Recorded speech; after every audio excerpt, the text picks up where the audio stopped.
नाम का एक गरीब किसान सूरजपुर गांव में अपनी पत्नी शोभा और 2 बच्चों के साथ रहता था। किशोर गांव के जमींदार चौधरी चरण सिंह की जमीन पर फसल उगाने का काम करता है, जिसके उसे पैसे मिलते थे। सुनिए जी, राशन खत्म हो गया है, शाम को आते हुए ले आना। शोभा, बारिशों के कारण फसल भी सही से उग नहीं रही, खराब हो रही है। जमींदार साहब इसीलिए पैसे नहीं दे रहे हैं, पर फिर भी मैं शाम तक कोई इंतजाम करता हूँ। जमींदार जी से मांगता हूँ कि थोड़े पैसे अगर पहले ही दे दें तो। किशोर खेत पर पहुँचता है। फसल काफी अच्छी उग रही थी, जिसे देख किशोर बेहद खुश हो रहा होता है कि तभी जमींदार चौधरी चरण सिंह वहां आ जाता है। क्या बात है किशोर, फसल तो बड़ी अच्छी उग रही है, बस अब इसे बाजार में बेचने का समय नजदीक ही है। जी मालिक, बस कुछ दिन और फिर यह फसल बाजार में बिकने के लिए तैयार हो जाएगी। पर मालिक, अभी कुछ दिन है फसल तैयार होने में और बाजार में बिकने में भी समय लगेगा। अब मेरे पिछले पैसे सब घर खर्चे में लग गए, अब मुझे घर के राशन के लिए थोड़े पैसे चाहिए थे। जरा सी तारीफ कर लो तुम लोगों की, तो तुम लोग तो सर पर ही चढ़ जाते हो। एक पैसा नहीं मिलेगा जब तक फसल अच्छे दामों में बिक न जाए। जमींदार फसल बेचने से पहले 1 रुपया भी किशोर को देने के लिए मना कर देता है। किशोर घर आ जाता है। अगले कुछ दिनों तक किशोर को घर में खर्चे की बड़ी परेशानी होती है। किशोर तो बस इसी उम्मीद पर था कि जमींदार की फसल बिकेगी तो उसे उसके काम के पैसे दे देगा। पर मॉनसून की शुरुआत में ही मूसलाधार बारिश का कहर पूरे सूरजपुर गांव पर आ गया। लगातार 1 हफ्ते तक बारिश नहीं रुकी, जिस कारण जमींदार की सारी फसल खराब हो गई। पर जमींदार तो पैसे वाला था, इस बार नहीं तो अगली बार नई फसल उगा लेगा। पर उसने फसल खराब होने का सारा गुस्सा गरीब किसान किशोर पर निकाल दिया। कौन से पैसे हैं? कोई पैसे तुझे नहीं दूंगा। देख नहीं रहा, सारी फसल खराब हो गई है, मेरा भी तो पैसा लगा था। अब जब फसल नहीं तो काहे के पैसे? चल जा यहां से, तुझे कोई पैसा नहीं मिलेगा। बताओ जरा, एक तो यहां नुकसान हो गया, ऊपर से अपने पैसे मांग रहा है। चल भाग यहां से। पर मालिक, मैंने काम तो किया था ना, मेरी तो पूरी मेहनत लगी है, मैंने फसल की देखभाल अच्छे से की थी, इसमें मेरी क्या गलती है जब बारिश का कहर फसल पर आ गया? अरे बारिश वक्त से पहले आ गई, मैं तो फसल काटने ही वाला था, मेरे साथ साथ और भी लोगों की फसल खराब हुई है। ऐसा ना करो मालिक, मेरा तो घर इसी काम से चलता है। ऐसे नहीं मानेगा, तुझे अभी अपने नौकरों से कहकर हवेली से बाहर फेंकवाता हूं। जमींदार के आदमी किशोर को धक्के देकर हवेली से बाहर फेंक देते हैं। किशोर बहुत रोता है, उस रात वो घर भी नहीं जाता। वहीं जमींदार के खेत के पास बैठा हुआ मूसलाधार बारिश में रोता रहता है। तभी शोभा उसे ढूंढती हुई आ जाती है। सुनो जी, कब तक यहाँ बैठे रहोगे? बारिश बहुत तेज है, बीमार पड़ जाओगे, घर चलो, बच्चे भी घर पर अकेले हैं, मैं सुबह से तुम्हारा इंतजार कर रही हूँ। शोभा के कहने पर किशोर घर चला जाता है, पर उसका मन नहीं लग रहा था। आधी रात के समय वो घर से उठकर वापस खेत पर आ जाता है और खराब हुई फसल देखता रहता है। अचानक उसे 2 आदमी एक बोरी को उठाकर ले जाते हुए दिखाई पड़ते हैं। आदमी हवेली के पीछे वाले रास्ते से आ रहे थे। किशोर उन्हें रोकता है। कौन हो तुम, और हवेली में ये क्या लेकर जा रहे हो? क्या तुम चोर हो? रुको जरा। अरे छोड़ छोड़ छोड़ हमें, मैं कहता हूँ छोड़, वरना तुझे जान से मार देंगे। इस बोरी में क्या है? तुम हवेली में से चोरी करके जा रहे थे, दिखाओ तो जरा, मैं तुम्हें नहीं जाने दूंगा। किशोर उन चोरों के साथ छीना झपटी कर ही रहा था कि तभी हवेली में से चौधरी चरण सिंह की बहू चीखती हुई बाहर आती है। कहाँ गया मेरा बच्चा? मेरा बच्चा कहाँ गया? मेरा बच्चा कमरे में नहीं है। सब लोग शोर सुनकर हवेली से बाहर आ जाते हैं। तभी घायल अवस्था में किशोर वहां खड़ा था। एक चोर भाग गया था, पर एक वहीं गिरा हुआ था। किशोर बोरी का मुंह खोलता है। बोरी में कोई और नहीं बल्कि जमींदार चरण सिंह का पोता बंटी था। बंटी, मेरा बच्चा, हे भगवान, मेरे बच्चे को ये लोग लेकर जा रहे थे। मेरी आंख खुली तो मैंने देखा बंटी बिस्तर पर नहीं है। मालिक, बड़ी मुश्किल से इसे रोक पाया हूँ, इसका एक और साथी भी है जो भाग गया। ये पीछे के रास्ते से इस बोरी में बंटी को ले जा रहे थे, वो तो मैं यहाँ पर था तो इन्हें पकड़ लिया। तुम मेरे पोते का अपहरण करके ले जा रहे थे? बताओ तुम कौन हो, मैं अभी पुलिस को बुलाता हूँ। हमने सुना था कि तुम्हारे पास बहुत पैसा है, हम इस गांव में चोरी करने के लिए आए थे, तो सबसे ज्यादा अमीर तुम ही हो, इसलिए हमने तुम्हारे पोते को उठा लिया, अब ताकि हम तुमसे इसके अपहरण के बदले पैसे ले सके। पर इस आदमी ने हमें पकड़ लिया, मेरा साथी भाग गया है। चौधरी चरण सिंह के सामने सारी सच्चाई आ जाती है। उसे अपने ऊपर बहुत पछतावा होता है कि वो जिस गरीब किशोर के पैसे मार रहा था आज उसी ने उसके घर के चिराग को बचा लिया।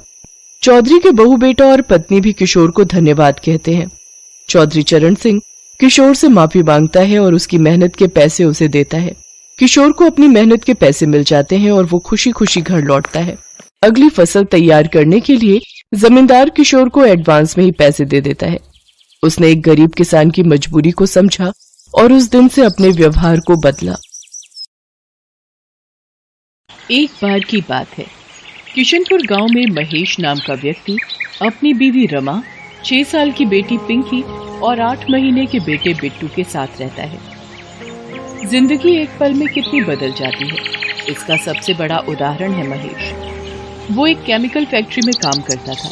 एक रात फैक्ट्री में ब्लास्ट हो गया। उसे गंभीर हालत में अस्पताल में भर्ती कराया गया। जैसे ही रमा को पता लगा, वो भागी भागी अस्पताल पहुंची। काफी गंभीर हालत है आपके पति की। हम अपनी तरफ से पूरी कोशिश कर रहे हैं, आप भगवान पर पूरा भरोसा रखिए। महेश बच तो गया, लेकिन इस हादसे में उसने अपना पैर भी खोया और अपनी नौकरी भी। घर में जो भी जमा पूंजी थी वो उसके इलाज में खर्च हो गई। पिछले 3 महीनों से वो बेरोजगार है। इन 3 महीनों में उसने नई नौकरी ढूंढने की बहुत कोशिश की, लेकिन एक अपाहिज को कोई भी नौकरी नहीं देना चाहता था। अब तो बारिश का मौसम भी शुरू हो गया था। इस मौसम में उसे एक जगह से दूसरी जगह जाने में बहुत दिक्कत होती, क्योंकि सड़कें पूरी तरह पानी से भर जाती। आज भी वो परेशान अपने घर लौट रहा था। आज भी मुझे कोई काम नहीं मिला। सब लोग मुझसे ऐसे नजरें चुराते हैं जैसे कि मैं कोई भूत हूँ। अरे अपाहिज को जीने का हक नहीं है क्या? वो और उसका परिवार क्या भूखा मर जाए? महेश बार बार की असफलता से परेशान हो चुका था। उसका मकान मालिक 3 महीने का किराया वसूलने हर दूसरे दिन उसके घर आ जाता था। साथ ही घर खाली करवाने की धमकी भी देता था। कल शाम भी वो आखिरी चेतावनी देकर गया था। इधर घर में अनाज का एक भी दाना नहीं था। पिछले 2 दिन से पूरे परिवार ने कुछ भी नहीं खाया था। उसे कुछ भी समझ नहीं आ रहा था कि अब वो क्या करे। वो ये सब सोचते सोचते जा ही रहा था कि तभी जोरों की बारिश शुरू हो जाती है। मुझे उस चाय की टपरी के नीचे छिप जाना चाहिए। कहीं बारिश में तबीयत खराब हो गई तो लेने के देने पड़ जाएंगे। वो चाय की टपरी के नीचे जाकर खड़ा हो गया। चाय की टपरी वाला चाय के साथ पकौड़े भी बना रहा था। लोग चाय के साथ पकौड़े खाते हुए बारिश का मजा ले रहे थे। उसे पता था कि घर में कुछ भी खाने के लिए नहीं है। उसने अपनी जेब में हाथ डाला तो उसे बहुत ही बड़ा 10 रुपए का पुराना नोट ही मिला। 10 रुपए ही है जेब में। क्या करूं मैं? हम मियाँ बीवी तो पानी पीकर भी रह लेंगे, लेकिन बेचारी पिंकी कब तक भूखी रहेगी? अगर मैं उसके लिए पकौड़े ले जाऊंगा तो वो बहुत खुश होगी। पहले उसने बहुत सोचा, फिर उसने उन पैसों से पकौड़े खरीद लिए। थोड़ी देर बाद बारिश बंद हो गई। फिर वो पकौड़े लेकर घर पहुंचा, लेकिन घर के बाहर पहुंचते ही उसकी आंखों में आंसू आ गए। उसके बीवी बच्चे घर के बाहर खड़े थे और उसका 8 महीने का बेटा बिट्टू अपनी माँ की गोद में लगातार रोए जा रहा था।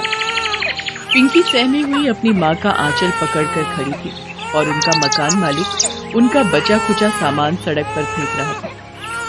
उसकी बेटी ने जब उसको देखा तो वो भागते हुए महेश के पास आई और रोते हुए कहने लगी, बाबा देखो ना, अंकल ने हमें घर से बाहर निकाल दिया और वो हमारा सामान भी बाहर फेंक रहे हैं। और जो मेरी छोटी सी गुड़िया थी ना, जो आप लाए थे, अंकल ने उसे भी नाले में फेंक दिया। महेश ने अपनी बच्ची को चुप करवाया और जाकर मकान मालिक के पैरों में गिर पड़ा। ये आप क्या कर रहे हैं मालिक? इस तरह हमें बेघर मत करिए। चुप कर, पहले 3 महीने का किराया हाथ में रख, फिर बात कर। मैं जल्दी ही आपके सारे पैसे चुका दूंगा। चुप कर, पिछले 3 महीने से तुम्हारी ये बात सुन सुनकर मेरे कान पक गए हैं। तभी मकान मालिक की नजर महेश के हाथ में कागज में लिपटे पकौड़ों पर गई। उसे देखकर उसका पारा चढ़ गया। अरे रे, कितना झूठ बोलते हो तुम लोग। मेरा किराया देने के लिए तुम्हारे पास पैसे नहीं है और पकोड़ा पार्टी करने के लिए पैसे। चलो निकलो यहाँ से, मक्कार कहीं के।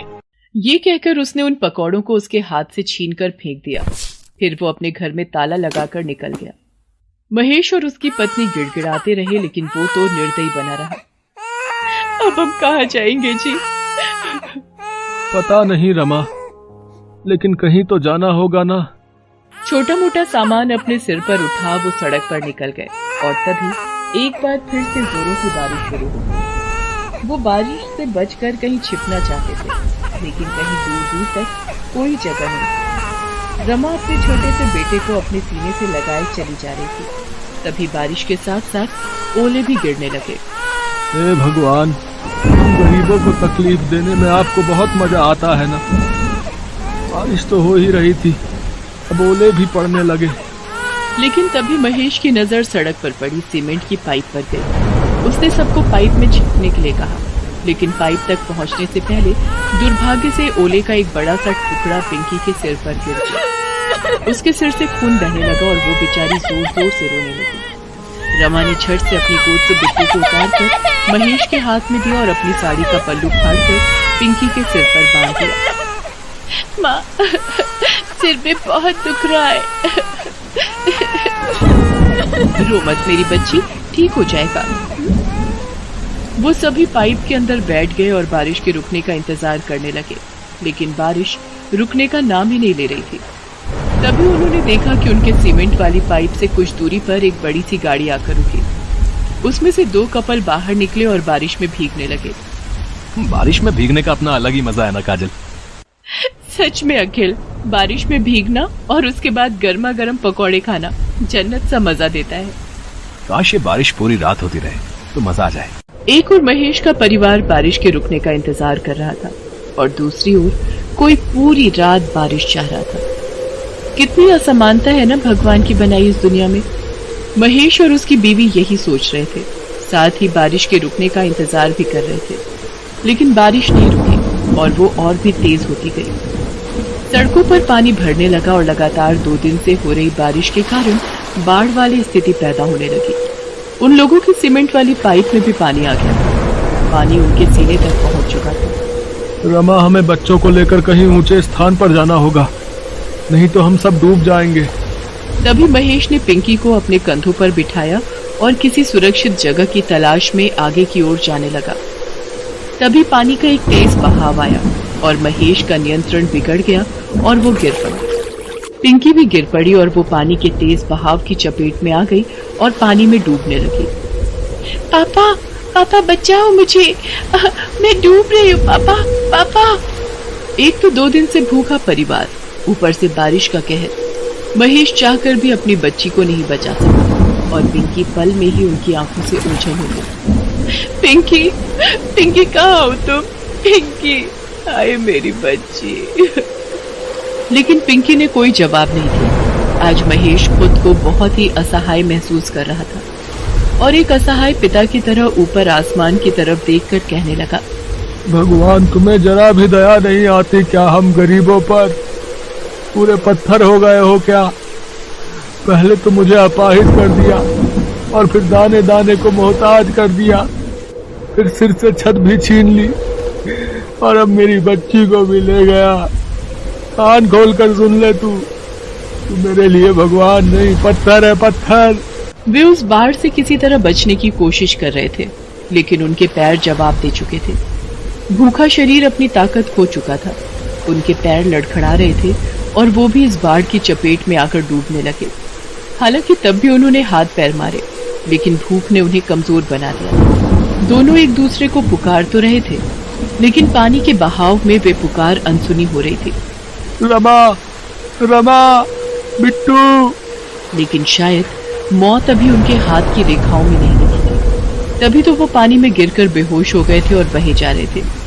तभी बाढ़ राहत कार्य वालों की नजर उन पर पड़ी और वे उन्हें अपनी नाव में बचाकर राहत शिविर ले आए।